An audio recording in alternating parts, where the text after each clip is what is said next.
Oh. You? Good morning. Hi. Did you call me?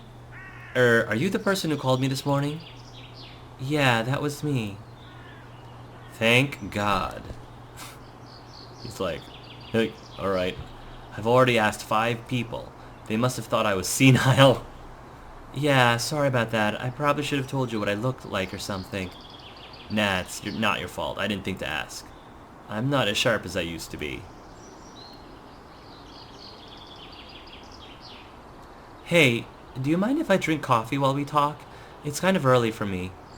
It's 10 o'clock. Exactly. Go ahead. Sorry I'm late, by the way. They wouldn't let me out of my care home. Really? How did you get out? I used a resident with dementia as a distraction. Heh, that's kind of smart. I didn't think 80-year-olds could be so resourceful. Hey, I'm 70. I'm 70. Who are you? So who are you anyway? My name's Sarah. I'm Darren's granddaughter. Oh.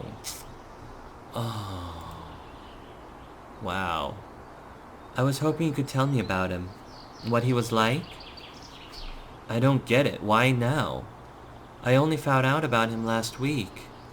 There was an article about him in the newspaper. Apparently the guy who killed him has just been released from prison. Oh, great.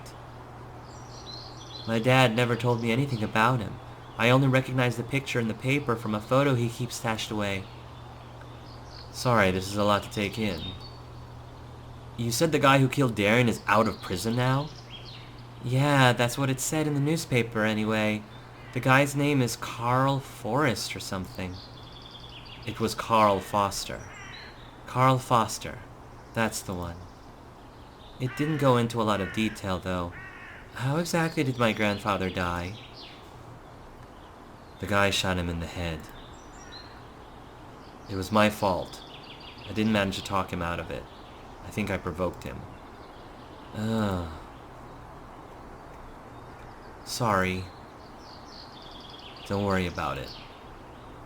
For what it's worth, it doesn't sound to me like it was your fault. You tried to talk the guy out of it. That's what I would have done. You did your best. That's all anyone can do. That's very understanding of you, Sarah. Thank you. I guess. Still haunts us to this day, though. Thanks. So, what happened next, anyway? To the guy? I knocked him out. He ran off. Oh, no, I knocked him out. I knocked him out. Sorry. Don't worry about it. I never knew any of my grandparents. And my mom died when I was too young to remember her. My dad's a complete... Oh, well, okay. When I saw that article, I thought, hey, my grandfather was a police officer. That's something. What was he like?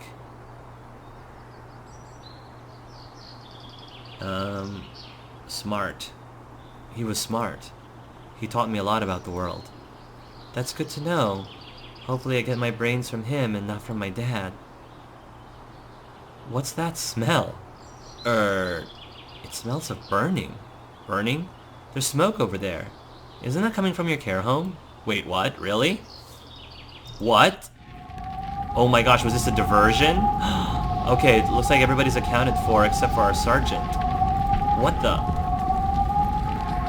Mr. Glover, thank God, are you alright? I'm fine. What, that's a relief. It would be dreadful to lose another resident in this horrid fire. Another resident? Oh no! Oh no! Did Willard not make it? Another resident? What do you mean? Mr. Willard refused to leave. There was no convincing him. Of course there was no convincing him. He's got dementia. I can't believe you just left him in there to burn. There's no need to be so aggressive, Mr. Glover. I'm going there to save him. It's too late. No, I'm going in there to save him. That's it. I'm going there to get him. Don't you think you should wait for the fire service to arrive? It could be too late by then. There's no time to lose. I'm going in. I mean, I wasn't able to save... I think what he's thinking is he wasn't able to save his partner. The least he could do is to try to save this life, and maybe that would be his penance. It's smoky in here. I don't know how much I can take before I pass out.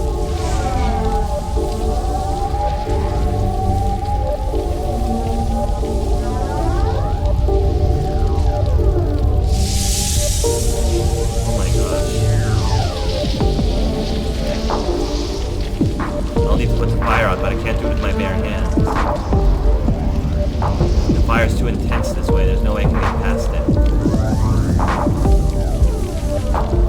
That's my room. Get some water from the bathroom or something. Oh, jeez. That door leads to my bathroom. A towel. Get a towel. Take the towel. The door's in the way. Oh, come on. Take the towel. Wet the towel. Alright, I've got a towel now. Turn on the sink. It would be useful to have a way of carrying this water. I need something to absorb it. Okay, the towel's wet now. Oh my gosh.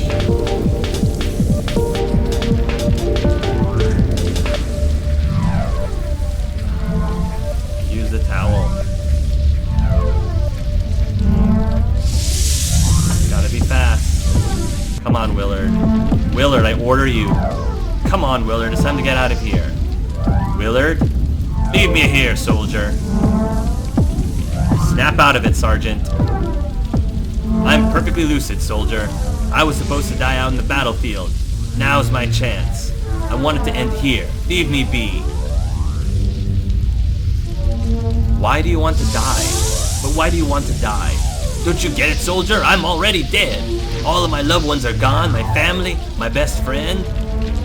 Please, Jack, this is my way out. Don't take it away from me. Not like this. Save Willard, leave Willard. Oh gosh, this is tough. Like on one hand, see here, this is tough. Like on one hand, obviously, if somebody's life is on the line, you want to save them. You want to save them. But at the same time, this is a grown man. He's lived his life. He says he doesn't have any family left. He's lived his life, and you know, he doesn't believe that he has much more to live for. And he wants to go out on his own terms. And the reason why this actually hits me a bit personally is because I actually have a good friend from college who in the last several years has been fighting through leukemia.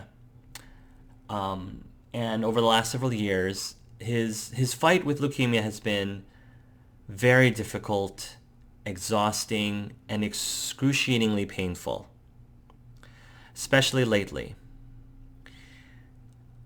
He posted a very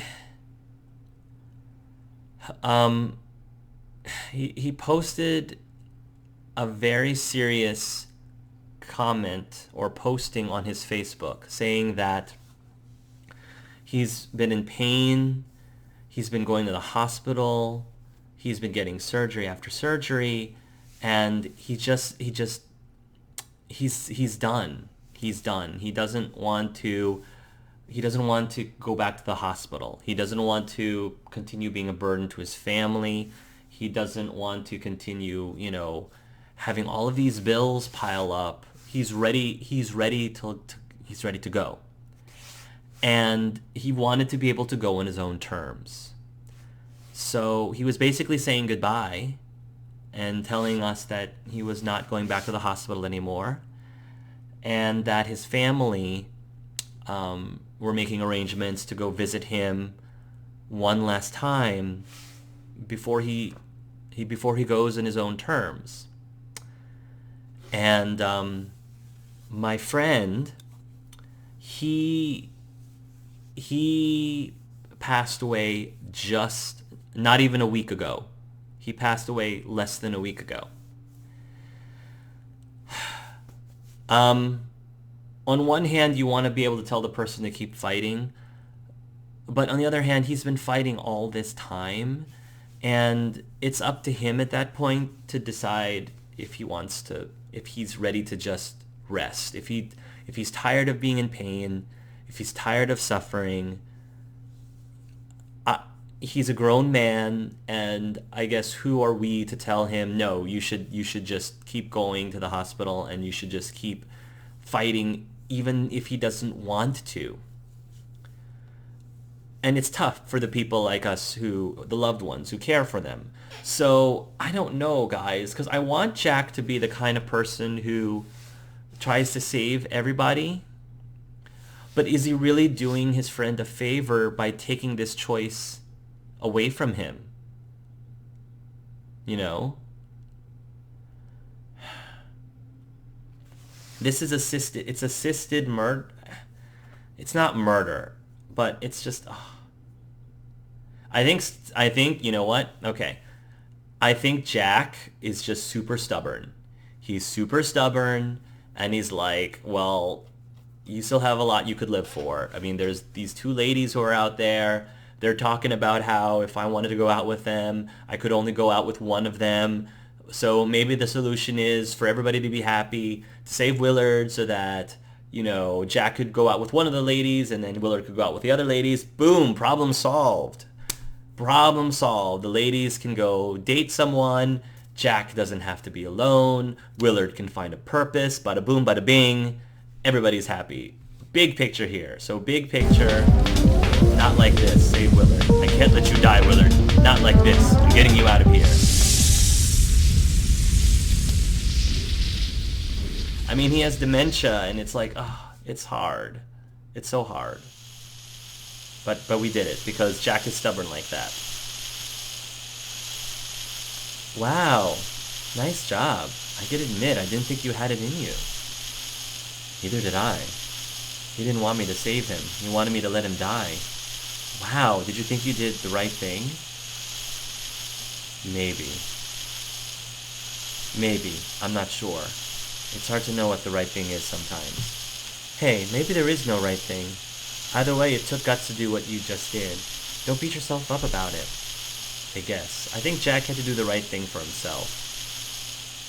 Looks like I'm gonna need to find somewhere else to stay for a while. You got anyone you can stay with? Like friends or family? No. Oh, Jack doesn't have any family either. Well, you can sleep on the sofa at my place if you want. It's not much, but it beats sleeping on a park bench. That's really kind of you. I don't know what to say. You're welcome. Come on, let's catch a bus. I guess you get free public transport when you're 80. I'm 70. Whatever. Even during these intense moments, I love how Daniel is able to drop in these jokes. Sorry, I don't have any spare blankets or anything. It's okay. I don't sleep much anyway. Okay. Hey, if you don't mind me asking, how come you don't have a family of your own? I mean, settle down, get a wife or a husband, have some kids because you wanted Darren. That whole thing. It's because my heart was broken because my partner, I loved him so. He died and I just couldn't bear to love anybody else. Didn't want a family. I'm not into it. Oh! Didn't meet the right person. Didn't want a family. I'm not into women. I'm not really into women. That is so cool. I'm surprised by that. Oh, Daniel. I am really good for you, Daniel. Good on you to be able to put that in there as a reason. That is really cool. I'm sorry, but like for someone like me who doesn't get to see that in many games, that's pretty awesome. Which actually does play into the fact that maybe, I mean, it might, I was joking around by it, but maybe there was something to this relationship between Jack and Darren. Maybe Jack had this secret crush on his partner, but it was forbidden love. It was forbidden love because Darren was married, and apparently Darren had a child, and you know, there was no way. First of all, Jack wasn't going to be the kind of person who's going to be a homewrecker. Number one. Number two, I don't think he was going to presume that Darren would see him in that way. He'd have to presume that Darren was straight. And yeah, again, even if Darren wasn't straight, Darren was married, so he was off limits. It was, you know, It was a tragic crush love story. I'm not really into women. You mean you're gay? I believe that's the fashionable term for it. Yes. Good on you, Daniel. I have to applaud you for that. Good on you. Well, so what? There's no reason not to settle down with someone. Things were different in my day. Society was less open. You couldn't just be who you wanted to be. This is really cool. Like that is such a realistic answer. That is such a real. That is so true to real life. Oh my gosh, things were different in my day. Society was less open. You couldn't just be who you wanted to be. Good for you, Daniel. Bravo. That is amazing. Yeah, I guess. Sorry. That must have stunk. Yeah. And I was wondering, what have you been doing all these years since what happened to my granddad? Well, I was fired from the police soon after. Wait, he was fired? I thought that Jack stepped down. I thought that Jack left. I didn't know he was fired. I had a disagreement with the chief inspector. That was 40 years ago. What did you do between then and ending up at the care home? That's a good question. Oh, I love this. I love that Daniel is letting us define who Jack is and what he's been doing since then. Bus driver, army, why all the questions? I'm going to say army. I'm going to say that he served our country. I went into the army. Oh, cool. Well, it was at first. After what happened with your grandfather, I lost all confidence in making decisions. So it was easier to just be ordered around. Oh, that's pretty cool that he was in the military. So, this is a lovely home you have here. What, the flat? It's not mine. Well, I rent it, so it's the landlord's flat. It's never really felt like home to me for some reason. I want to buy a place of my own someday, but I work in a library making next to nothing, so that's probably never going to happen. Money isn't everything. Libraries are nice, you know. Money isn't everything. It can't buy you happiness. Yeah, you're right. I'm not really bothered about money. But I still feel like something's missing in my life. You know what I mean? Yes. Yes, I do. Well, anyway, I hope you have a good night. See you in the morning. Thank you, Sarah. That's very nice of you. Oh my gosh, I can't believe I was actually able to say that my character, Jack, was gay. That's pretty awesome. I'm still really, really floored in a good way by that. Oh, a flashback. Oh, Darren. Oh. Good evening. I'm Jack Glover. I'm here to say a few words about my partner. When I first bumped into Darren, it was something of an accident. Little did I know then that we'd end up working together as partners. Darren was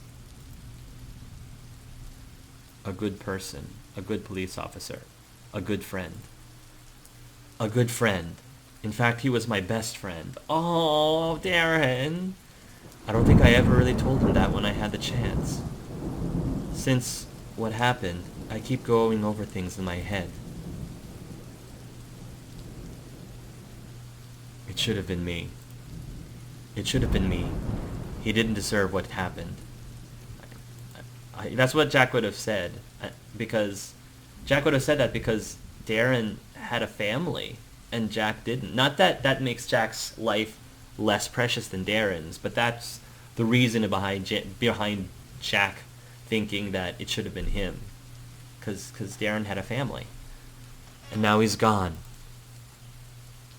I'm sorry, Darren.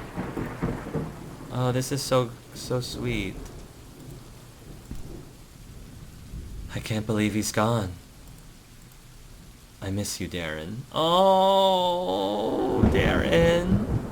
Oh. It's my fault he's in there. Joanna Price. That's Joanna Price. She's Darren's widow. Timothy Price. That's Tommy Price, Darren's kid. Thank you for your kind words about my husband. It was the least I could do. Jack, don't blame yourself for what happened. Darren thought the world of you. He wouldn't have wanted you to torture yourself. The only person I blame is the robber. He's the one responsible, not you. I don't believe you've ever met my son. Tommy, say hello to the nice police officer. Hey there, kiddo. Hi, I'm Jack. Your father was a brave man. Hey there, kiddo. Your father was a brave man. You must be very proud. He doesn't talk much. It's nothing personal. Don't worry about it. Well, I'll leave you two in peace. I'm sorry again about what happened. Oh, okay, Sarah's the granddaughter. Okay, I missed that. I think Sarah's the granddaughter, and Darren had a son. Okay. Does that work out? 40 years? Yeah, I guess that could work out. 40 years. Yeah. Well, I'll leave you two in peace. I'm sorry again about what happened. I've already paid my respects. I should give them some space. I've already said my respects. Why do I have a feeling that why do I have a feeling that Darren's son is going to be some sort of antagonist in this story? Because he, blames Jack for the death of his dad. I don't know. Just making a prediction, early prediction. I can't bear to make eye contact. They all know it's my fault. All of them? You can't make eye contact on any of them? Alright. Inspector Sutton. That's Chief Inspector Sutton. He's sort of the boss of my boss. Chief Inspector Sutton. What you said was spot on. It should have been you. Wow. You were trained to de-escalate situations verbally, not exacerbate them. And don't think the fact that you managed to apprehend the burglar lets you off the hook. Price's blood is in your hands. Wow. I'm gonna say, look, okay, hold on a second. My best friend, I just said that this man was my best friend. And you have the audacity as somebody of a high position in law enforcement, you have the audacity to say that in front of the other officers after I'm already hurting about my best friend. That is redonkulous. And that is, to saying it that this is not appropriate is like an understatement. That is horrible. How dare you? Even if that were true, that is not the optimal place to say those things. So Jack's gonna be like, he's not gonna go like this, but he's gonna at least call him out on it. This is hardly appropriate. I know I screwed up, and I hate myself for it, but we're at a funeral, for Christ's sake. Exactly. Thank you, Jack. Thank you. It's your fault that we're at a funeral in the first place. That doesn't matter. You missed the point, sir. That does not matter. Completely missed the point, Mr. Inspector Sutton. I should be at home eating dinner with my wife, not standing out here in the rain. Excuse me. There is a woman over there with her son who will never get a chance to eat with her husband and her child ever again. I am so sorry that you are missing one evening. I am so sorry that you are missing one evening with your wife and your child, or at least your wife, when there is two people over there who are missing dinners with their family for the rest of their lives. How dare you? This isn't about you. You're right, it's about you and how you messed up. Now get out of my sight. And don't even think about coming back to the station on Monday. You're fired. Can you believe this guy? At the funeral? You don't even have the decency to fire him at the office? At the funeral? Oh my gosh. Oh my gosh. What in the world? Oh. So slimy. I need to take a shower after that conversation. Ugh, what a night. Oh gosh.